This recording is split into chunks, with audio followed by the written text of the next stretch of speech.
الحمد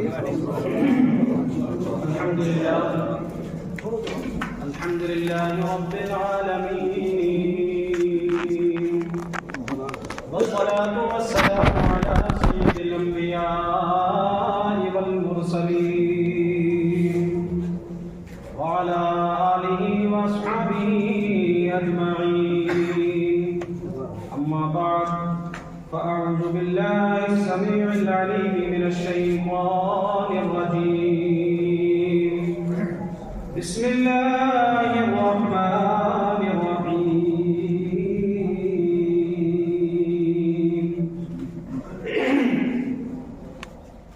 يا أيها الذين آمنوا لا تبطلوا صدقاتكم بالمن والأذى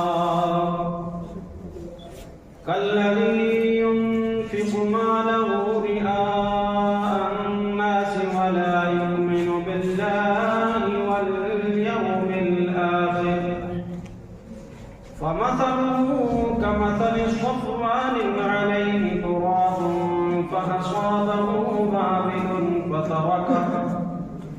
فتركه صلدا لا يقدرون على شيء مما كسبوا، والله لا يهدي القوم الكافرين. ومثل الذين ينفقون أموالهم ابتغاء مرضات الله وتثبيتا من أنفسهم كمثل جنة بربوة أصابها وابل فآتت أكلها ضعفين، فإن لم يصبها وابل فطل، والله بما تعملون بصير. آمنت بالله صدق الله مولانا العلي العظيم، وبلغنا رسوله النبي الكريم، ونحن على ذلك لمن الشاهدين والشاكرين، والحمد لله رب العالمین.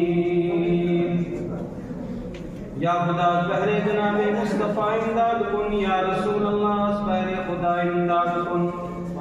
غوث اعظم بمنے بے سر و ساما مدد، قبلہ دی مدد، کعبہ ایما مدد، بگرداب بلا افتاد کشتی مدد کن، یا معین الدین چشتی. قادریم نعرہ یا غوث اعظم میزنم، دمز شیخ احمد رضا خان قطب عالم میزنم. انتہائی خلوص و محبت کے ساتھ آقا نامدار تاجدار مدینہ احمد مصطفیٰ جناب سیدنا محمد مصطفیٰ علیہ تحیت و ثناء کی بارگاہ میں درود پاک کا نذرانہ پیش کریں. پڑھیے بابا بلند صلی اللہ علیہ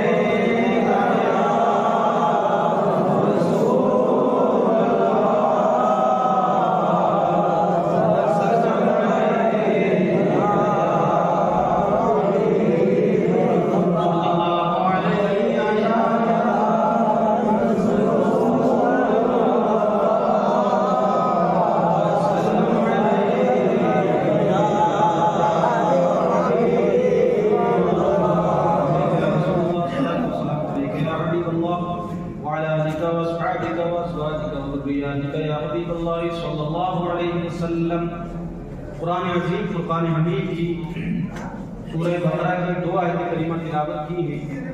رب کائنات رب ذوالجلال ارشاد فرماتا ہے، یا ایھا الذین آمنوا لا تبطلوا صدقاتکم بالمن والاذی. اے ایمان والو، اپنے صدقات کو احسان اور تکلیف کے ذریعے باطل مت کرو. کالذی ينفق مالہ رئاء الناس، اس شخص کی طرح جو اپنے مال کو لوگوں کے دکھاوے کے لیے خرچ کرتا ہے. ولا یؤمن باللہ ولا بالیوم الآخر، اور وہ اللہ پر اور آخرت پر ایمان نہیں رکھتا. فمثلہ کمثل صفوان، تو اس کی مثال اس چٹان کی طرح ہے. فأصابہ وابل فترکہ صلدا، کہ جس پر سخت بارش پڑی اور اس کو نرا پتھر ہی چھوڑ دیا. لا یقدرون علی شیء مما کسبوا، اور وہ کسی چیز پر قادر نہیں ہوتے ہیں جو انہوں نے کسب کیا ہے. واللہ لا یہدی القوم الکافرین، اور اللہ تعالیٰ کافروں کو ہدایت نہیں دیتا. ومثل الذین ينفقون اموالهم، اور ان لوگوں کی مثال جو اپنے مالوں کو خرچ کرتے ہیں ابتغاء مرضات اللہ، اللہ کی رضا کے لیے، وتصدیقا من انفسهم، اور اپنی دل جمعی کے لیے. کمثل جنت بربوۃ، ان کی مثال اس باغ کی طرح ہے جو بہت اونچی جگہ پر ہو. فاصابها وابل، اور اس پر تیز بارش پہنچی. اکلها ضعفین، اور اس نے دگنا اس سے پیدا کیا. فإن لم يصبها وابل فطل، پس اگر اس پر بادل تیز بارش نہ پہنچی تو ہلکی بارش اور اوس ہی اس کے لیے کافی ہے. واللہ بما تعملون بصیر، اور اللہ تعالیٰ تمہارے کاموں کو دیکھنے والا ہے. حضرات محترم، پچھلی آیت کریمہ میں غیب کے سیغے سے رب نے ارشاد فرمایا تھا وہ لوگ جو اللہ کے راستے میں خرچ کرتے ہیں ان کی کتنی بڑی شان ہے کہ ان پر نہ کوئی خوف ہوگا نہ کوئی غم ہوگا. آج رب کائنات نے صیغہ حاضر کے ساتھ ایمان والوں کو خطاب فرمایا. ارشاد فرمایا یا ایھا الذین آمنوا، اے ایمان والو.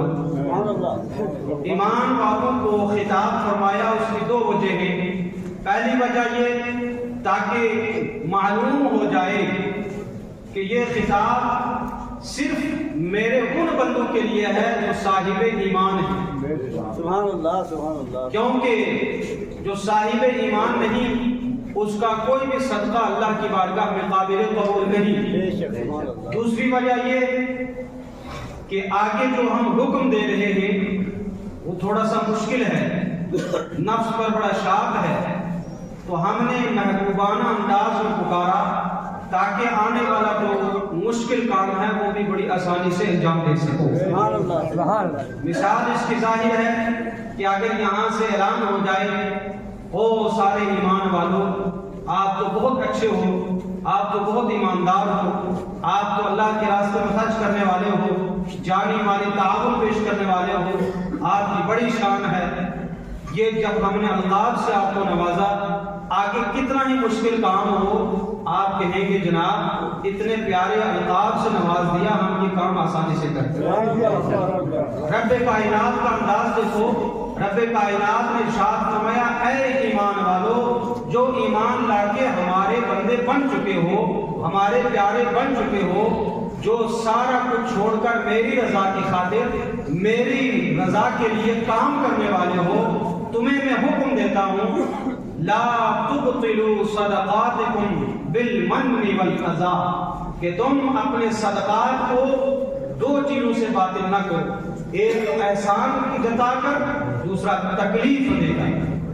حضرات محترم، ایک ڈاکٹر جب اپنے پیشنٹ کو کوئی دوائی دیتا ہے تو وہ چیزیں بھی دیتا ہے جو اس کی صحت کو مفید ہے، اور وہ چیزوں کی پرہیز بھی بتاتا ہے جو چیزیں اس کی صحت کے لیے مضر اور نقصان دہ ہیں. تو رب کائنات تو حکیموں کا حکیم ہے نا، وہ ایسا حکیم ہے کہ جس کے مقابلے میں کوئی حکیم نہیں، وہ خالق الحکماء ہے.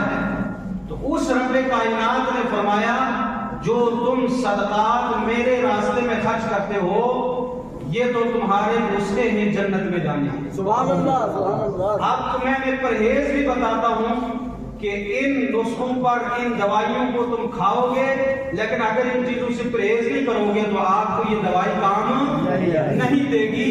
رب کائنات نے فرمایا جس طریقے سے دنیاوی ڈاکٹر تمہیں ان چیزوں کے چھوڑنے کی ہدایت دیتا ہے، رب العالمین تمہیں جنت میں جانے کے جو صدقات ہیں ان کے خطرہ جو ضائع ہونے کے ہیں وہ مضر اثرات بھی آپ کو بتاتے ہیں. نہ تو تم نے کبھی احسان جتانا ہے اور نہ کسی کو تکلیف دینا ہے. لا تبطلوا صدقاتکم بالمن والاذى. حضرات محترم، اس لیے نفیس مثال مفسرین نے دی کہ ایک بادشاہ نے کارخانے والے کو یہ کہا 1,00,000 فوجی وردیاں تیار کرو، اس میں لوگو ایسا ہو، اس کا سائز ایسا ہو، اس کے ڈیزائن ایسا ہو۔ اب کمپنی والوں نے اس سانچے کے علاوہ، اس لوگوں کے علاوہ بادشاہ کے حکم کے مطابق نہیں بلکہ کچھ اس میں گڑبڑ کر دی۔ اب وہ جو جتنا بھی اس نے کام کیا کمپنی نے، اس کو پیسہ نہیں ملے گا۔ کیوں؟ اس لیے کہ بادشاہ نے جو اعلان کیا تھا اس اعلان کے مطابق آپ نے کام، سبحان اللہ سبحان اللہ۔ تو وہ حکیم جو کائنات کا خالق و رازق ہے، اس کائنات کے رب نے فرمایا یہ سودا تم کسی دنیا دار کے ساتھ نہیں کر رہے ہو، یہ سودا تم خالق کائنات کے ساتھ کر رہے ہو۔ لہذا اگر دنیاوی اعتبار سے تمہارا کمپنی کا مال خراب ہو جائے تو وہ تمہیں پیمنٹ نہیں ملے گی۔ ایسے ہی تم میرے بازار میں جب سودا خریدو گے تو میرے بازار میں سودا خریدنے کے لیے کھوٹا پیسہ نہیں چلے گا، وہاں پر پیسہ چلے گا۔